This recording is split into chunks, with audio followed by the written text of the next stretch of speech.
vamos devagar. Bom, O nome completo primeiro. É Paulo Anselmo Mattioli. Idade?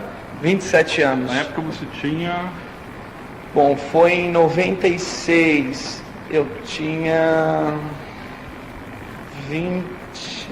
21 anos. Ok. Você estava com quem?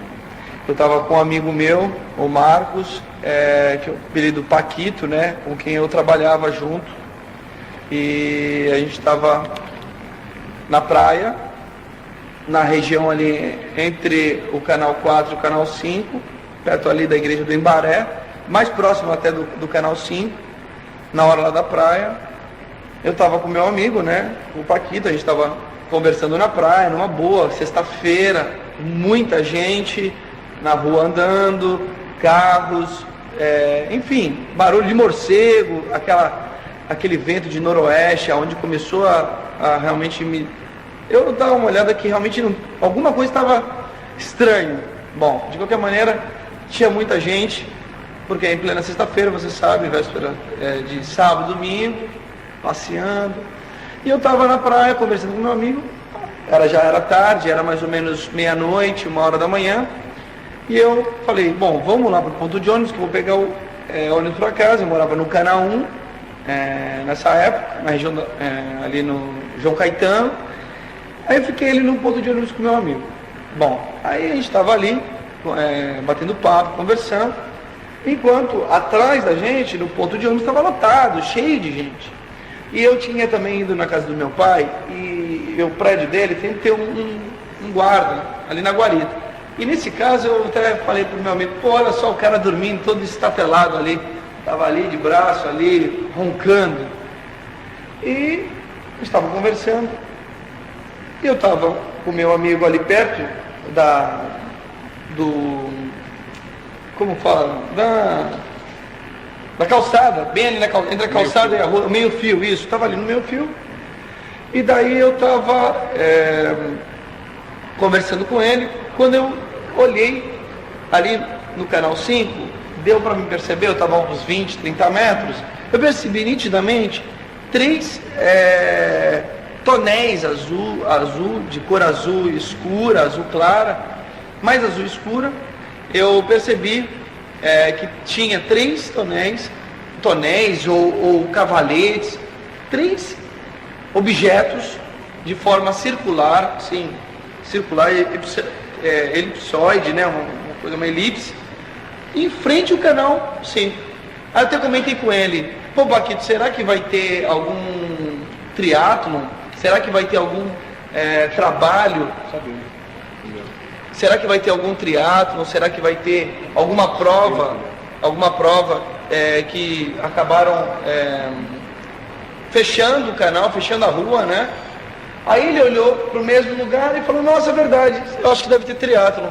Eu também achei porque era sexta-feira, geralmente sábado e domingo em Santos, sempre tem provas de triatlon. E eu achei que realmente era. Mas nisso, na hora que a gente percebe que a gente realmente viu os objetos, a gente olha para trás, não tinha ninguém. Não tinha absolutamente ninguém atrás do ponto de ônibus. Eu comecei a achar estranho. Eu olho para a rua, nenhum carro vindo, nenhuma pessoa andando, nenhum barulho. Era como se a gente estivesse no nada. É como a gente estivesse no mesmo local, com as coisas, os prédios, as casas, os carros estacionados, mas sem ninguém, absolutamente nada, inclusive nem vento. E isso foi alguns minutos, não foi segundos não, foi alguns minutos. Quantos minutos você estimou? Olha, uns 3 minutos. Foi muito, eu acho que foi muito, porque na verdade você imagina, você está ali no ponto de ônibus, está conversando com o seu amigo, aí observa uma coisa bem próximo de você, eu acho que estava até menos de 20 minutos, estava próximo, a gente não consegue saber o que era. Aí a gente anda em direção à rua, do ponto, para ver se a gente consegue visualizar melhor aquilo. E a gente consegue. Mas aí a gente percebe que nesse momento que a gente anda para lá, a gente desaparece tudo. Todas as pessoas que estavam atrás da gente, o guarda ali da guarita. Eu fiz questão de olhar tudo ao meu redor para realmente começar a ficar preocupado. não tinha nada, absolutamente nada, nem vento, foi o que me espantou. Que tinha um vento, aquele vento tipo de noroeste, e eu como tenho rinite alérgica, já vejo que quando muda de tempo eu vou ter rinite. Então, nem isso tinha. Aí eu comecei e falei, meu Deus, Paquito, sumiram todo mundo, não tem mais nada, o que aconteceu? Ele ficou mais ainda do que eu. Eu falei, caramba, cara. Eu comecei a pensar, devido a eu ser um homem da ciência, trabalhar na ciência, falei, bom, a gente deve ter com certeza chegado a entrar numa fenda de um tempo, numa dimensão paralela, alguma coisa aconteceu. Aí a gente conversando, tentando achar alguma resposta para aquilo, a gente foi voltando assim, meio de cabeça baixa, voltando pro ponto da rua. A gente chegou no ponto, passou uma bicicleta assim, com tudo pra gente, um carro. É como se... Quase que atropelando você. Não, por um milésimo, acho que o segundo não atropelou nem eu nem meu amigo. E na mesma hora que a gente voltou, todas as pessoas, é isso que... Falei, caramba, o que aconteceu? As pessoas que estavam no ponto, que naquele momento tinham desaparecido, estavam lá. É como se eu e meu amigo tivessem desaparecido e retornado para o mesmo local. Isso aconteceu de uma forma assim que até hoje, às vezes, eu penso no que foi aquilo. Eu contei para poucas pessoas, porque hoje em dia, no mundo cheio de pessoas que querem fazer super sensacionalismo, eu não quero. É uma coisa que realmente aconteceu. Eu acredito que tive momentaneamente numa outra dimensão, ou passando para uma outra dimensão, num portal, enfim. Por quê? Porque a gente sabe que o tempo não é contínuo, tem as suas falhas, as fendas do tempo. E eu acredito que fui para um lugar desse, porque realmente não tem uma explicação científica que me faça estar num local comum a todos, e daqui a pouco eu observei esses objetos, e é muito importante ressaltar isso. Isso é uma coisa que é bom você até relatar, porque depois que eu olhei os objetos, que eu percebi que eu estava em outro local. É como eu olhei, olha, tô até arrepiado, não é uma coisa que eu treino não, viu? Porque eu não falo muito disso. Inclusive nem minha estagiária sabia. Eu estava, como eu tô no ponto, eu tô andando e vejo, e eu abaixo assim, para tentar visualizar melhor, que era mais ou menos, eu imagino, se tivesse 1 metro, 1,5 metros, era como se fossem os tonéis azuis mesmo. Eu acredito que poderiam ser, eu não sei, poderia ser algum dispositivo, alguma coisa, que daí eu tento chegar, eu andando para frente para sair da visão do ponto, para visualizar melhor, mas como se estivesse daqui até ali, eu tento dar uns passos para frente, o meu amigo na mesma forma, olhando comigo e vendo o que eu estou vendo, e daí sim, eu falei, cara, eu estou me lembrando como se fosse naquele dia. Eu falei, caramba, Paquito, pô, bom, vai ter triatlon aqui, fecharam a rua, com os cavaletes azuis. Eu até falei bem isso. Ele falou, é verdade, Paulo. Mas aí é a hora que eu olho para trás, ninguém. Eu olho para frente, nada. Quando eu falo nada, as pessoas falam, não tinha nada. Era como se tudo tivesse estático, parado. E aí foi quando eu falei, meu Deus, o que aconteceu? E meu amigo, que não conhece muito, é uma pessoa que não estuda muito esses assuntos, falou, meu Deus, o que aconteceu? Sumiu todo mundo. Eu falei, calma. E a gente estava na mesma linha, isso que é importante, estava muito perto um do outro. E daí a gente foi voltando para trás, meio de cabeça baixa assim, falando, puxa, o que aconteceu? Voltando foi quando o carro e a bicicleta passou bem rente a gente. E daí voltou, era impressionante, as pessoas estavam conversando normal, acho que ninguém deu conta da gente, o cara ali dormindo na guarita, os carros passando, as pessoas passando na hora da praia. Não é um lugar que eu vou te falar, olha, você não está no deserto, você não está numa praia, que de repente some todo mundo, mas de repente não tem ninguém mesmo. Era um ponto de ônibus, em plena sexta-feira, chapado de gente, na hora da praia, gente andando para lá e para cá, gente sentada nos bancos. Como é que vocês me explicam isso? Eu, como cientista, eu não consigo explicar esse fenômeno. Eu não consigo. Eu acredito sim que eu estive, ou estive momentaneamente numa outra dimensão, ou num caminho e voltei. Se eu tivesse passado, de repente eu estaria em outro plano. De repente eu fui num caminho, eu entrei numa fenda do tempo. Isso eu acredito. com certeza não foi uma coisa casual, foi uma coisa que eu acho que aquela semana já tinha acontecido algumas coisas diferentes, acho que com várias pessoas, e comigo talvez foi mais uma. Você acha que pode ter relação com as outras experiências que você teve antes? Eu acho que pode ter relação, mas ao mesmo passo que eu estava com uma pessoa que não vivencia o mundo da ciência, de repente trabalhar com minerais, com fósforos, que eu acho que me liga à natureza muito. Era uma pessoa muito legal, que infelizmente faleceu, mas era uma pessoa que tinha um coração enorme, era um grande amigo. Ele tinha um grupo de animação infantil, até que eu tive fazendo parte, eu fazia Mamonas Assassinas, cover, é verdade, meus lados artísticos, que eu sempre gostei também. Eu fazia parte, que ele é o dono do grupo, e eu fazia parte, mas a gente ficou muito amigos. Inclusive, naquela época, a namorada dele também ficou sabendo, e se eu não me lembro, ele relatou para ela também, porque foi uma coisa que aconteceu. Se fosse só comigo, eu poderia tentar achar alguma explicação, alguma ligação com as outras coisas que eu já vivenciei. Mas não foi, tem alguma pessoa, um amigo meu, mas que não é muito ligado a isso. Então eu acredito que foi uma coisa que eu estava no local, talvez, certo, na hora certa, no momento certo. Se isso eu considerar como sorte. Ou, se for azar, no momento errado, na hora errada. Por quê? Porque foi uma coisa realmente diferente. Na mesma hora que eu cheguei em casa, eu cheguei eufórico. Isso eu posso falar. Eu tive efeitos colaterais da minha pessoa? Tive. Eu tive na minha cabeça, minha mente começou a pensar muito mais coisas. Eu cheguei na minha casa muito mais enérgico e falei já na mesma hora para minha mãe. E minha mãe, meu Deus, minha mãe mesmo ficou assim meio assustada com o que aconteceu, porque eu nunca na minha vida iria mentir ou inventar uma história dessa, porque você pode pegar milhões de pessoas, eu vou falar a mesma coisa, eu não tenho necessidade de estar contando uma história, e sim falar uma coisa que eu vivenciei. E realmente eu cheguei na minha casa enérgico, não consegui dormir bem essa noite, porque eu fiquei num estado talvez de êxtase, porque realmente eu estive num local, eu vivenciei uma coisa que eu não consegui entender. Ou se eu entendi, foi uma coisa que realmente a gente não está acostumado de estar vendo essas coisas. E quando a gente vê às vezes na televisão, a gente às vezes sempre meio que, né? Mas quando uma coisa, te falo, eu sempre tento prezar pela seriedade, eu te falo, foi uma coisa extraordinária que aconteceu comigo. Você fez uma comparação com A Fenda no Tempo, o filme, né, do Stephen Sem King. dúvida. Por quê?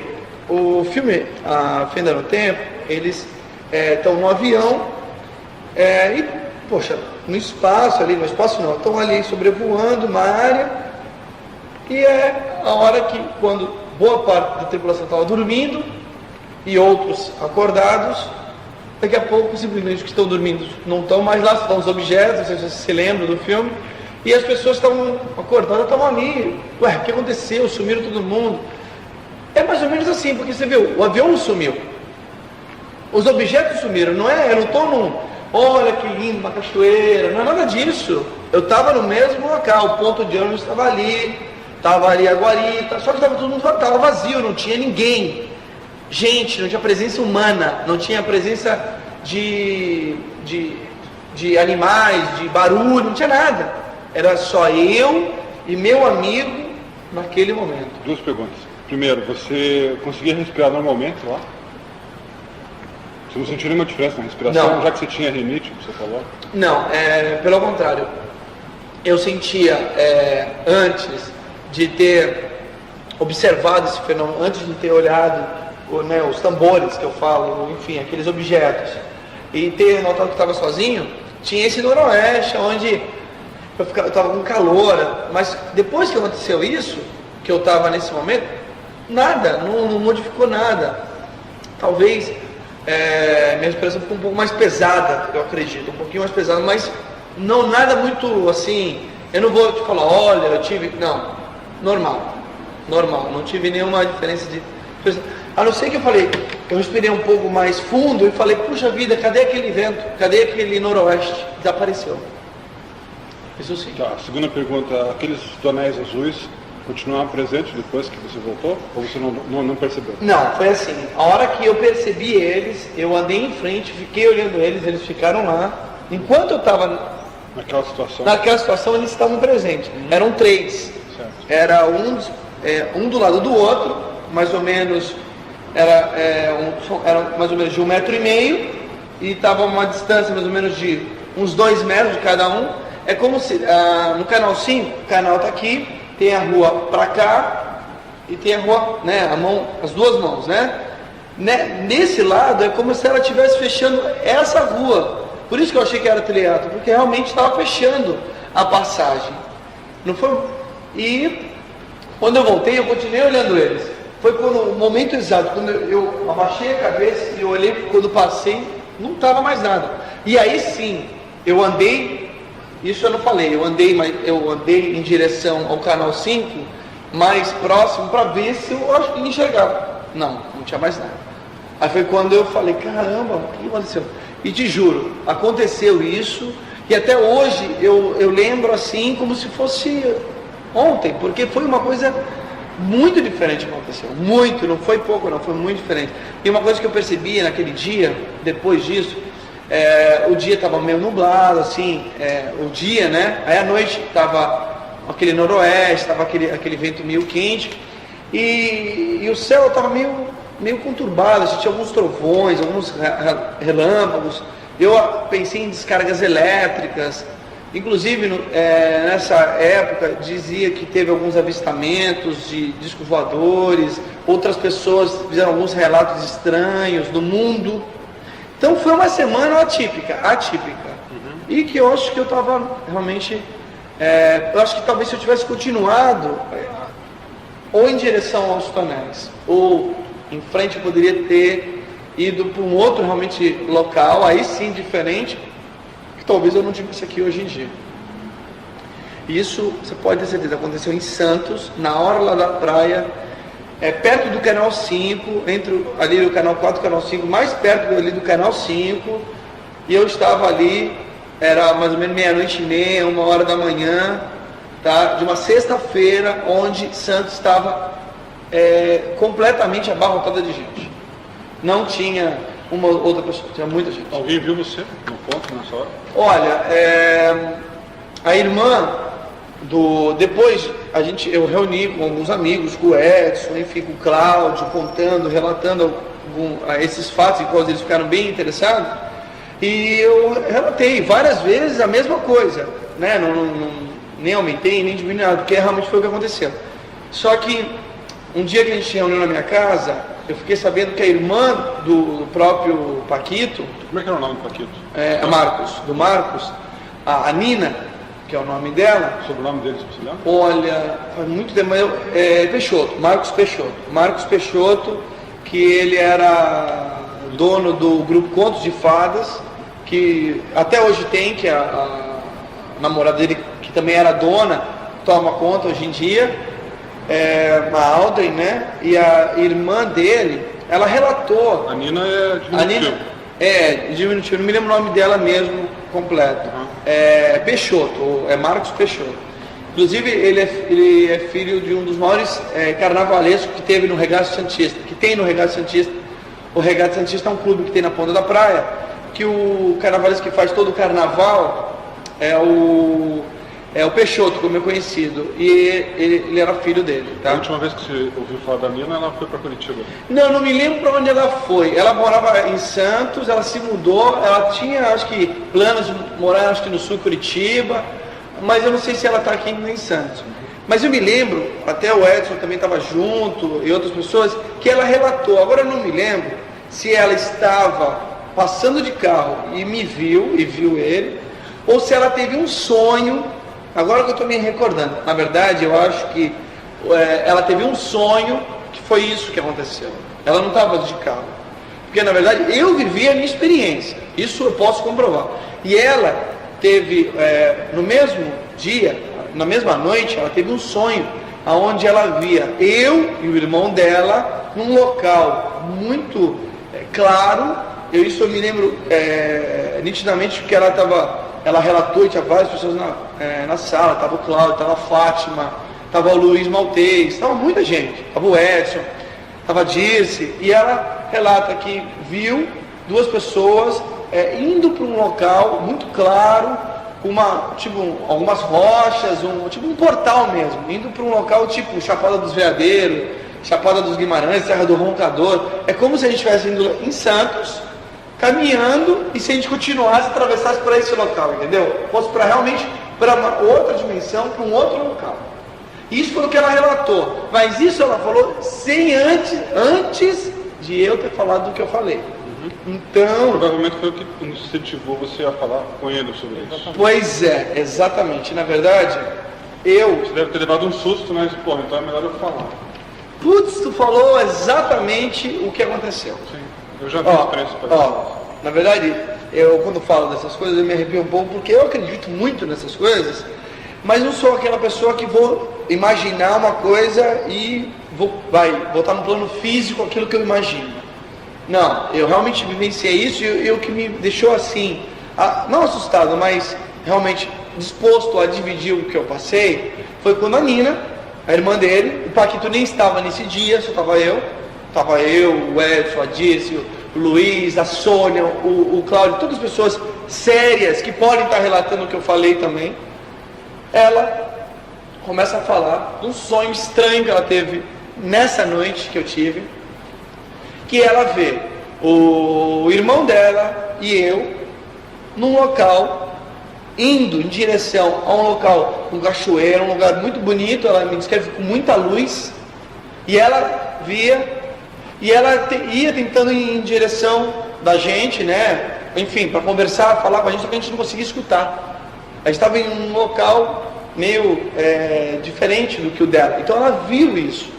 Mas não que ela meio que descreveu, ela falou, olha, eles estavam indo para um local tal, e depois de repente eles voltaram. A hora que ela falou isso, peraí, aí eu peguei e contei o que eu falei, e aí ela, meu Deus, ela caiu, ela falou, meu Deus, ela ficou toda assim, meu Deus, foi isso mesmo, é meio que ela encaixou o sonho dela no que eu vivi. Agora, pode ser que realmente se a gente tivesse continuado, a gente teria parado em outro lugar. Tem lugares aqui no Brasil, como no mundo inteiro, que a gente sabe que são tipo Triângulo das Bermudas. Triângulo das Bermudas, a própria Serra do Roncador, a Chapada dos Veadeiros, ali perto do Alto Paraíso, né?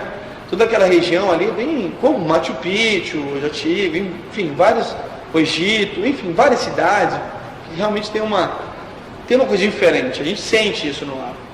Mas aconteceu isso, cara, sem eu planejar, sem eu estar até naquele momento preparado para aquilo. É claro que eu, como sempre trabalho com vários tipos de materiais da natureza, e está sempre estudando, enfim, está ligado a vários amigos que trabalham, eu acabei mais ou menos associando o que eu... Mas com certeza, cara, eu poderia não estar aqui hoje, estar num local talvez totalmente diferente, ou de repente pior ou melhor, não sei. A única coisa que eu posso te garantir é que isso aconteceu. Infelizmente o Paquito, ele morreu, então é muito fácil ele falar, né, que o cara... Mas isso eu te falo, tem provas de antes ele ter morrido, tem provas como do próprio Edson, da própria Nina, que se um dia a gente pudesse até poderia tentar achar ela, para ela falar disso, enfim. Mas isso eu estou falando porque ela relatou num momento que estava cheio de gente. Não sou eu só estou falando, tem um monte de gente, o qual ela relatou uma experiência, e eu relatei foi na mesma semana, a gente fez uma reunião na minha casa. Então estava um monte de gente, e todo mundo ficou assim, puxa, tem que se averiguar mais isso, tem que se fazer uma hipnose, enfim. Mas como foi um fator que eu até hoje me lembro nitidamente, é tranquilo. Eu falo para qualquer pessoa, em qualquer lugar, qualquer momento, a mesma história, sem ter que fantasiar muito, porque realmente eu não estou fantasiando, eu só estou contando a verdade. E isso eu não conto para ninguém, muito poucas pessoas sabem disso. Porque você sabe, né, um cara que é da ciência, relatar uma coisa que ele não consegue comprovar cientificamente, o cara meio que pode ficar... Mas não, pode falar, Paulo Anselmo Mattioli vivenciou isso, e vivenciei mesmo. E olha, com certeza Isso foi uma só das coisas que eu posso falar que tive o prazer, né, de estar vivendo. Então, acho que é isso. Tua profissão hoje? Bom, hoje em dia eu sou responsável, fundador, curador, responsável do meu próprio museu, Museu José Bonifácio de Andrade Silva, que é um museu de ciências naturais, que trata principalmente da parte de geologia e biologia marinha, né? Mineralogia, paleontologia, vulcanologia, petrologia e malacologia. A gente tem trabalhado já há 1 ano e meio no museu aqui em São Vicente, onde está instalado na Casa Martim Afonso, que é um sítio arqueológico. Bom, eu sou geólogo, estou me formando, né? Enfim, sou aluno da USP e claro que a gente trabalha com pesquisa científica também. Então, além de eu ser mineralogista, o qual eu trabalho para várias firmas, identificando minerais, coletando materiais, eu pesquiso, o qual já descobri mais de 10 minerais novos no Brasil, já apresentei trabalhos no mundo inteiro, Canadá, Rússia, Itália, enfim. Tem publicações em revista científica? Tenho publicações, mais de 10, 15 publicações no mundo inteiro, entendeu? É o que eu falei, nas principais revistas do mundo, sou convidado para ir nos congressos, nos simpósios, também tenho intercâmbio com pesquisadores do mundo inteiro. Então, na verdade, é uma coisa que eu faço, trabalho com meteoritos. Você é um autodidata que está fazendo geologia por causa da sociedade, né? Caramba, eu bebi Coca-Cola aqui, quase me engasguei. Infelizmente, a sociedade impõe uma coisa pra gente que chama diploma.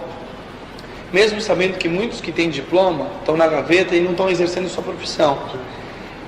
Mas olha, eu te digo assim, eu estou fazendo geologia, faço às vezes matérias de biologia, porque eu gosto muito. Sem dúvida, porque nós somos uma sociedade que impõe isso, como eu falei, então eu preciso de um diploma. Mas sem dúvida a faculdade me acrescenta muita coisa para mim. Mesmo sabendo que eu acho que tudo que eu aprendi, tudo que eu sei na vida, eu aprendi na prática, ou lendo, ou pesquisando, mas sem dúvida, a faculdade me ajuda, isso não vou dizer, mas que poderia ser feito, eu acho, de outra maneira, poderia. Obrigado. De nada, e só mais uma coisa, eu acho que a gente, quando pensar no planeta, como no universo, a gente deve ter a nossa cabeça muito mais aberta do que nós temos hoje em dia. Nós devemos conservar e preservar a natureza com ciência daquilo que a gente está fazendo, com consciência e ciência daquilo. Por quê? Porque é muito mais fácil para a gente falar de uma coisa que a gente tem ciência daquilo, pesquisa sobre aquilo. E eu falo com ciência, porque eu pesquiso muito das coisas que eu gosto, que está ao meu redor. Eu sou um autodidata mesmo, desde os meus 4, 5 anos eu coleciono minerais e estudo. E é claro, estou com 27 anos e montei um museu, estou muito feliz aqui. E claro, sempre pensando para frente. Quem sabe um dia a gente montar um museu, um dos maiores do Brasil, com todo o meu acervo, mais de 30 mil peças do mundo inteiro, para estar todo mundo aqui aproveitando a natureza, fulguritos, meteoritos, minerais, rochas vulcânicas, enfim, tudo. Mas é isso aí. Obrigado, espero ter contribuído com o teu trabalho. Sem dúvida. E é isso.